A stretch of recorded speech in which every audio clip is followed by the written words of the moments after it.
He didn't even look up from his kale smoothie when he said it.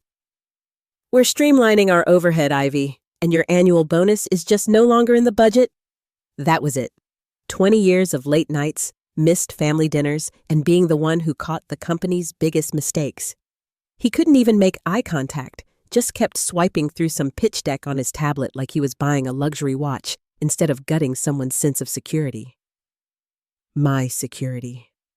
I blinked once, just once, because I had replayed this moment 1,000 times in my head.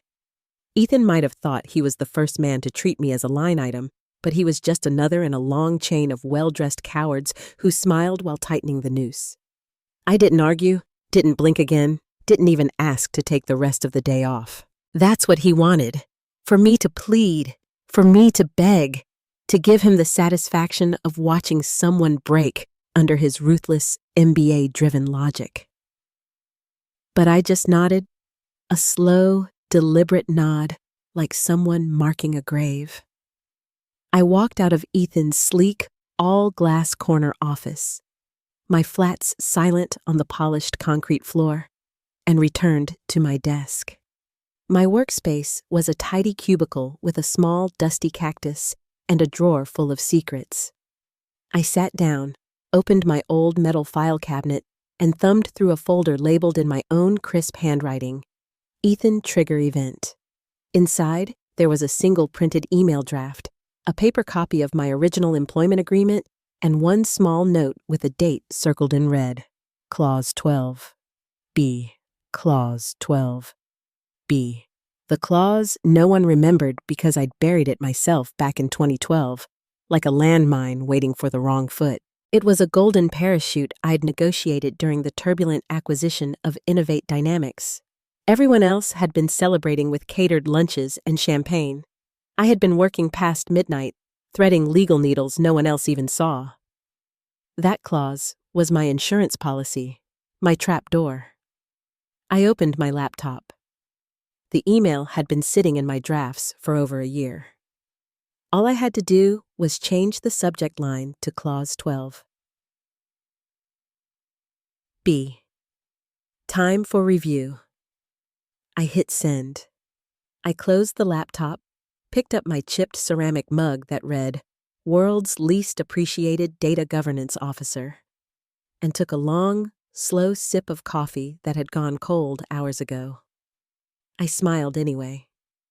Ethan thought he was cutting my bonus, but what he had really done was hand me the detonator. The reply from legal came quicker than I expected, 10 minutes at most. Just one word, proceeding. I didn't need a call, no dramatic gasp from our legal department. My lawyer, a former federal regulator turned private consultant, and I had a system. If the house ever burned down, I would light the second match. Match number 2 was now a roaring fire on a dark highway. I slid in my USB drive, disguised as a Hello Kitty charm, and opened the archive I'd meticulously built over the last 8 years. The folder structure was clean, surgical even. Executive memos, board audit logs, compensation ratios 2015, present, and NDA buried items. Each file was time-stamped, double encrypted, once for security, and once for my own satisfaction. Click by click, I uploaded everything to a secure cloud drive titled, Well, Ethan? The public permissions were toggled off for now. I wasn't in a rush. Chaos was a slow simmering stew, not a microwave meal. First came the calendar invite I sent to myself for a personal day on Monday, scheduled exactly one business cycle before the board's monthly executive review meeting. Because when you're building a guillotine, timing is everything. Next, I quietly updated my permissions on a shared executive folder. No one noticed. Why would they? I was just the data governance fossil who sat in the corner and made sure no one messed up their quarterly reports. What they forgot was that I'd also written the damn data access policy years ago, while Ethan was still hosting podcasts about disrupting the industry from his parents' garage. I closed the drive and focused on the key players. First, there was Ethan, the CEO with the jawline of a Greek statue and the spine of a bendy straw. He wore success like a cheap, over-applied cologne. He thought he could just come in, make a few cuts, and coast to a huge bonus on the back of his strategic restructuring.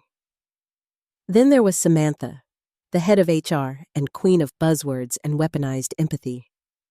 The type who hung "You Matter" posters while fast-tracking quiet terminations over our company chat.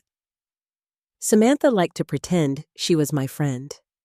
I once watched her shred a disability appeal while humming a popular song.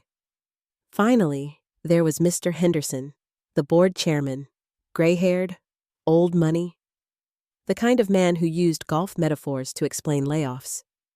He had always respected me, mostly because he feared what I might know, which was smart. I knew everything. I leaned back in my chair and took a deep breath that felt like the first one in years. Not the shallow survival breathing I did between meetings, but a full inhale, the kind that says, "It's moving now. The machine's awake." Across the floor, Ethan laughed too loudly in his office at some joke with a junior associate who didn't realize she was standing in the blast radius. I watched him through the glass. His eyes darted around like a rat sniffing for cheese. Suddenly, he didn't look like a leader. He looked like a placeholder. I turned back to my monitor and opened one more tab, a countdown timer I'd coded myself. Just a quiet tick measuring the distance between no longer in the budget and no longer your job. 6 days. I smiled, closed my tabs, and opened a crossword puzzle. 4 down. A reckoning in 8 letters. I wrote in the answer without blinking. Payback. The email hit Samantha's inbox at 6:42 a.m. The subject line was urgent. Clause 12, B audit activation confirmation. She read it twice, then a third time, the words refusing to resolve into anything sensible. Clause what? Samantha prided herself on knowing every line of every employee agreement. My file, as she remembered it, was vanilla. Standard retirement vesting, stock options, and non-disclosure boilerplate. Nothing radioactive. Still, legal had marked it as high priority. She clicked into the thread. The initial flag had come from a data governance routing system that I technically oversaw, but hadn't touched in years. The timestamp was 10:12 p.m. the night before. She hadn't even known I was still online. The message from legal was short and clipped, smelling faintly of coffee and panic. Clause 12B. Surfaced in automated scan. Need confirmation of language. Cannot locate in current database. Origin possibly predating Oracle migration. Please advise. Samantha minimized the window and glanced across the office. I was at my desk, cardigan buttoned, glasses on the bridge of my nose, slowly misting my cactus like I was prepping it for a spa day. I looked as threatening as a crossword puzzle in a dentist's waiting room. Samantha stood and walked over to legal, where 2 associates were already hunched over a file folder so old it still had coffee rings from the pre-cloud era. One junior was scanning a faxed contract with actual handwritten notes. "This clause? What is it?" Samantha asked. The junior associate blinked. It was part of an emergency retention package during the Innovate Dynamics acquisition. Ivy negotiated it directly with the board. Samantha frowned. "I don't remember that." "You wouldn't. It was classified at the time under a non-indexed file group for executives above level 3 only. Ivy was technically level 2 back then, but she got it pushed through because..." He trailed off, scrolling, because she saved their asses. Legal exposure on the acquisition was in the 8-figure range. She identified a contract loophole. He spun the monitor around.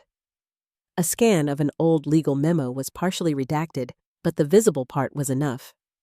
In the event of unilateral compensation reduction without cause, the employee shall be granted immediate vesting, converted voting rights, and unrestricted audit access to executive comp records, NDAs, and board decisions within the past 10 years. Samantha's mouth went dry. "Why is this the first I'm hearing about it?" she said. One of the lawyers shrugged. Because no one has ever triggered it before. Back at my desk, I accepted a team meeting invite with a practiced flick of my wrist. It was called Departmental Risk Review. Ethan had probably made up the name between protein shakes and LinkedIn humblebrags.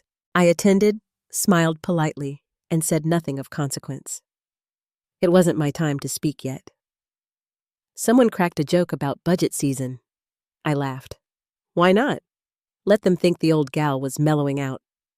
In reality, I was listening, watching, measuring who leaned in and who leaned away when Ethan spoke, who parroted him, and who was already drafting their own lifeboats. At 11:17 a.m., a new legal memo began circulating behind closed doors.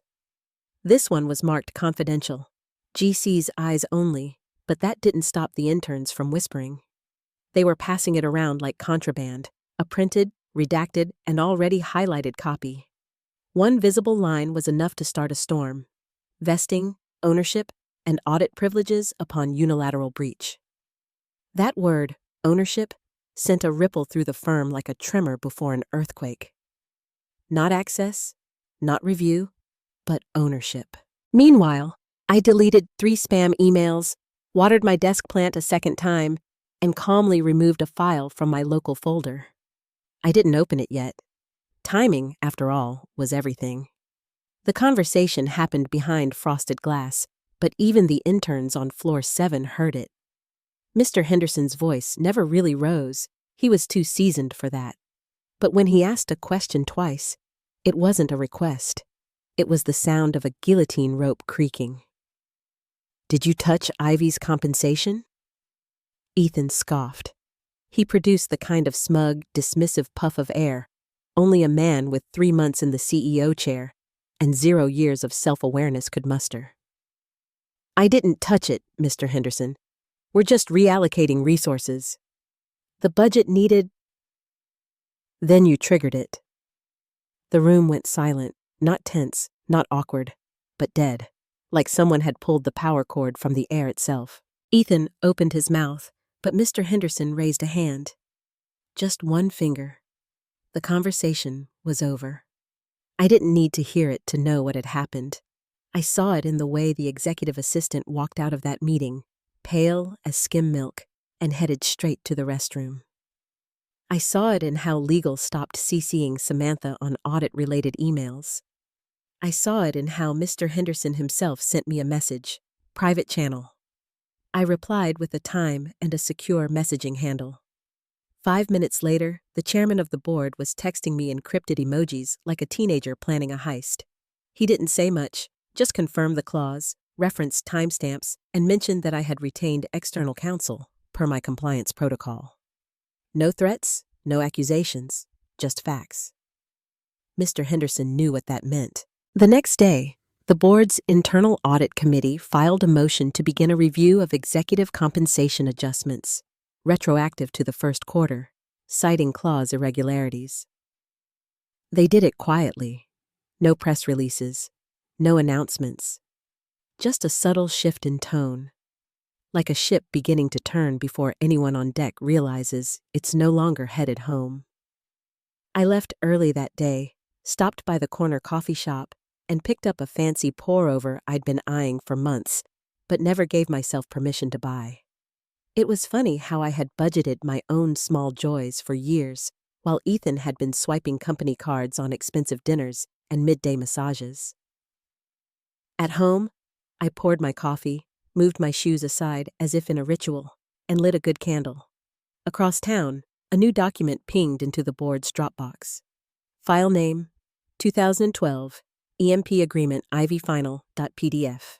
The scan was grainy and slightly yellowed with age, but it was unmistakable. My original employment agreement, my signature in blue ink, my handwriting in the margins, neat, precise, and almost obsessive. One margin note was circled in red, add 12.B, executed upon comp breach, no sunset, full trigger. They had forgotten. They had buried it under software migrations and executive turnover. But I had remembered. I always remembered. And now they were remembering too. Mr. Henderson stayed late that night. Alone in his office, he read the clause over and over, each time more slowly. The line that kept pulling at his gut was the final one. Clause shall supersede future corporate charter amendments unless otherwise renegotiated by signatory. There was no out. They could try to fight it, but the moment Ethan reduced my bonus, he had pulled the pin. The grenade was mine to throw, and I was still sipping my coffee when the board's legal counsel called my personal attorney at 9:17 p.m. My attorney didn't answer because the next move wasn't theirs. It was mine. By Wednesday morning, the first domino fell with a dull thud no one could ignore.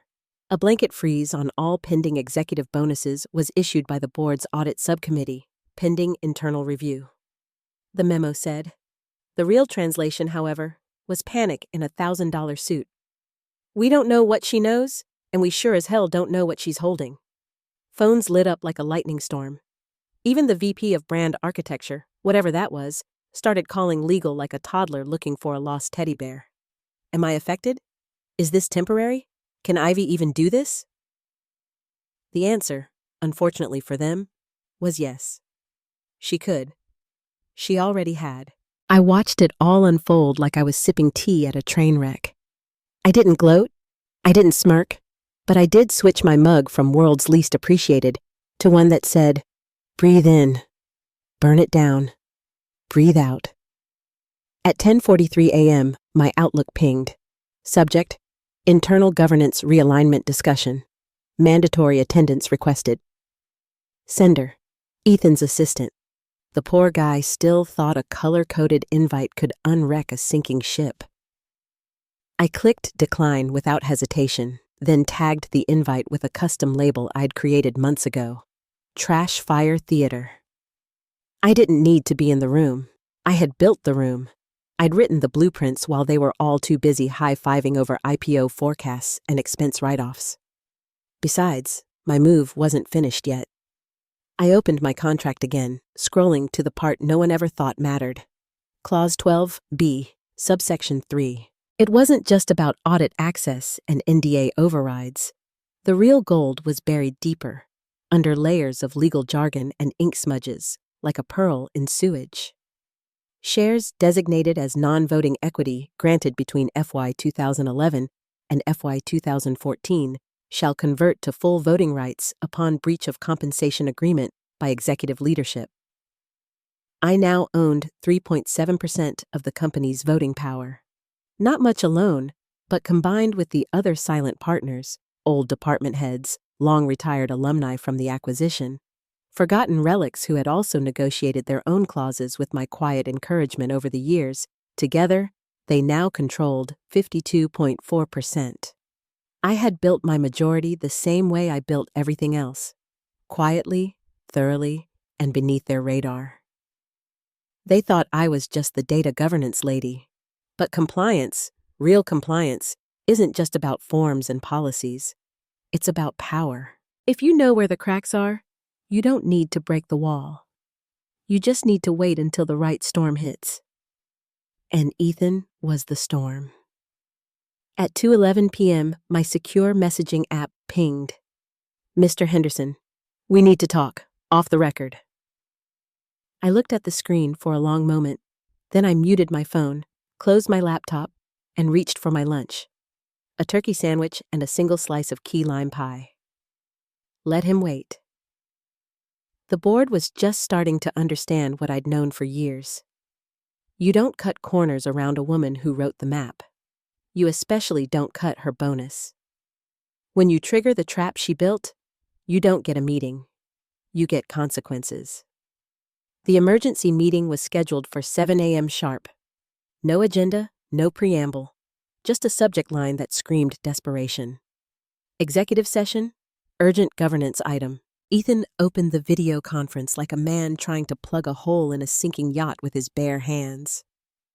His hair was still damp, either from panic or a failed attempt to look refreshed. I've spoken with outside counsel, he began, already breathless. We're drafting a motion to retroactively rescind any non-standard clauses that grant inappropriate access to protected records, particularly ones that were not authorized by. I joined the call at 7:03 a.m. My video was off, just my initials floating on the screen like a loaded gun. I unmuted, read section 12B, subsection 4. I said, calm as a church bell on Sunday. Attempted nullification constitutes immediate breach and board removal. Try again. Silence. A thick, choking silence. You could hear someone's dog barking in the background, followed by the frantic clicking of a mute button. Ethan looked like someone had yanked the bones out of his face. His lips parted, then closed, then opened again. He tried to speak, but Mr. Henderson's voice cut through like a guillotine drop. Ethan, you're muted, permanently, if necessary. One click. Ethan blinked, silenced like a bad punchline. I didn't wait. I logged off before they could even vote, before the lawyers could scramble, before anyone could try another Hail Mary wrapped in buzzwords and false bravado. I leaned back in my chair, picked up my half-finished knitting project, a soft red scarf with sharp needles, and resumed stitching with mechanical ease. Each thread looped like a noose, each knot a signature. Let them talk now. Let them argue, redact, stammer. I had already spoken once, and once was enough. The board secretary, an unassuming woman named Doris with a memory like a steel trap and the patience of a desert rock, was already typing. Motion entered. Temporarily suspend CEO's executive privileges pending internal and external legal review of potential breach of employment contract, effective immediately. The timestamp was 7:09 a.m. The fallout began not with a bang, but with a quiet entry in the board minutes and the slow, widening eyes of executives who suddenly realized they might be next. My knitting grew longer. The scarf began to curl at the ends like it had secrets of its own. Outside my office, people passed by my door, glancing in, unsure if I knew what was happening. I didn't look up. I didn't need to. Power doesn't announce itself. It stitches, it waits, and then, when the timing's just right, it pulls. The request came at 9:01 a.m. Sharp, time-stamped, signed, and backed by a clause that now functioned more like a scalpel than a formality. My subject line was surgical. Formal audit access request. Executive remuneration. NDA logs. Internal complaints. FY 2015. Present. I sent it to legal, CC'd the board, and BCC'd no one because I wanted them to know I wasn't hiding. I was coming. Within an hour, legal confirmed receipt and said they'd begin compiling the files. HR, however, had other plans. Samantha, who had been unusually quiet since Ethan's privileges got yanked like a rug in a cheap motel, had one of her coordinators reply on her behalf. Due to data consolidation backlog, archived bonus records and historical complaint files may take up to 10 to 15 business days to process. Appreciate your patience. I read the reply, sipped my coffee, and smiled. At 1:14 p.m., I walked into HR holding a manila folder. Inside it was a letter bearing the state court seal, signed by my lawyer and stamped by a judge that owed my counsel a couple of favors. It was a production order. I handed it to the wide-eyed coordinator without a word, then turned and left. By 4:00 p.m., a cart rolled into my office. On it were 3 banker's boxes, each one labeled in permanent marker. Exec FI 2015 to 2022. NDA active plus lapsed, and internal complaints flagged. I put on my reading glasses, opened the last box, and there it was. Complaint ID number 4729, filed by a redacted subject. CEO behavior and retaliation after reporting ethics violation. Date July 2019. Status closed, no action taken. 2 more followed with similar patterns. One involving the VP of marketing, one involving a contract vendor who had mysteriously disappeared after raising a concern. All three were marked sensitive, internal use only, and buried under a subfolder that Samantha had labeled Hum Res Staff Incidents Miss C. My favorite detail: each file had a payout attached. One with a 6-figure wire transfer, another with a quick NDA, the last with a 6-month severance package wrapped in a fake project restructure. The kicker was that all three bore Ethan's signature. I didn't call the board, didn't email them. I walked the files in physically during their next closed-door session, dropping them on the table like overdue bills. Then I placed a 4th sheet of paper on top, a note I'd typed earlier that day. If you're still wondering why Clause 12B exists, consider this the exhibit list. Mr. Henderson didn't say a word. He just leaned back in his chair and pinched the bridge of his nose. Another board member, a former judge herself, flipped through the documents, her jaw tight. "We're beyond a breach," she said softly. I nodded once. "You were breached before you even met me. I just chose now to hand you the flashlight." The stakes had shifted. No more quiet whispers about bonuses. No more polite discussions about oversight and clauses. This wasn't about my money anymore. It was about the company's soul, if it had one left. I turned to leave, paused at the door, and added without looking back. "Oh, and you'll want to audit the HR paper shredder logs. Turns out, cover-ups leave a trail too. They did it by email. Cowards always do." At 7:46 a.m., a curt internal memo hit inboxes across the executive floor. Subject: Leadership Transition, Notice. Body: Effective immediately, CEO. Ethan Carter has been placed on administrative leave pending full review of internal audit findings. Interim leadership structure to be announced. No signature. No quote from Ethan. Not even a canned "we thank him for his service." Just white space, silence, and a title stripped of authority.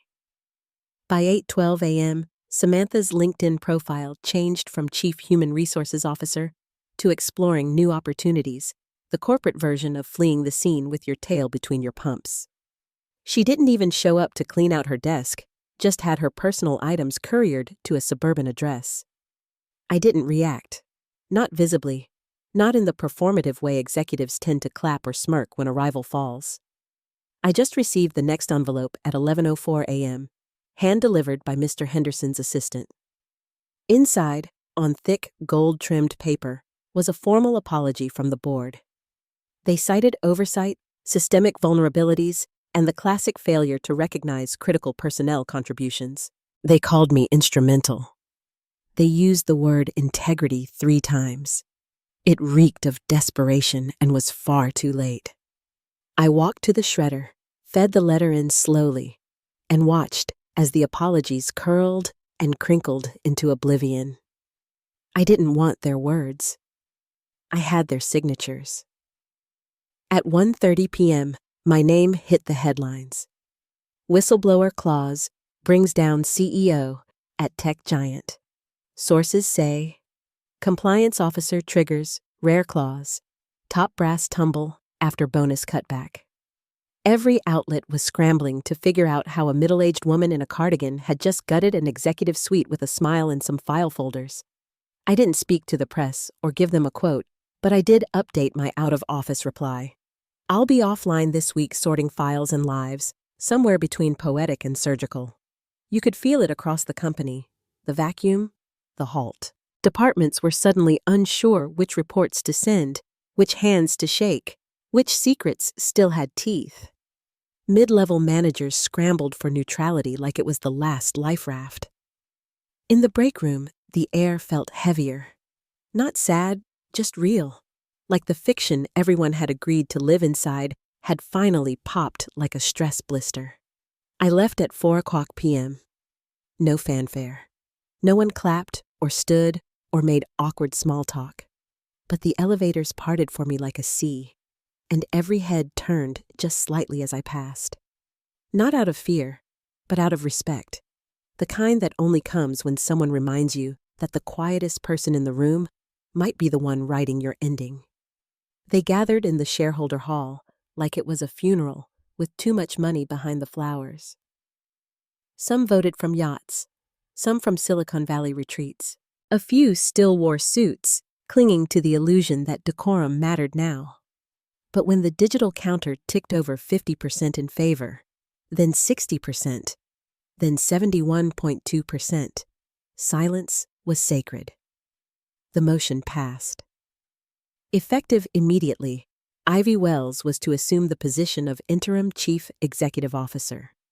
No parade, no confetti, just a quietly updated LinkedIn profile and a stunned press release with no quote from me because I didn't give one. At 6 a.m. the next morning, I walked into the building not like a storm, but like the return of gravity. My hair was tied back, I wore flat shoes and the same cardigan, but there was a different weight in my steps. Security nodded, reception stood up, and even the espresso machine seemed quieter as I passed. The door to the corner office stood open. Ethan had never had it closed. He liked being seen in there, mistaking exposure for leadership. The nameplate still read, E. Carter. I stared at it for a second, then picked it up with one hand and slid it into the box on the floor. Inside, there was a stress ball, a pair of gold-plated scissors, and a framed quote that said, "Be the disruption." I placed my own nameplate in its place.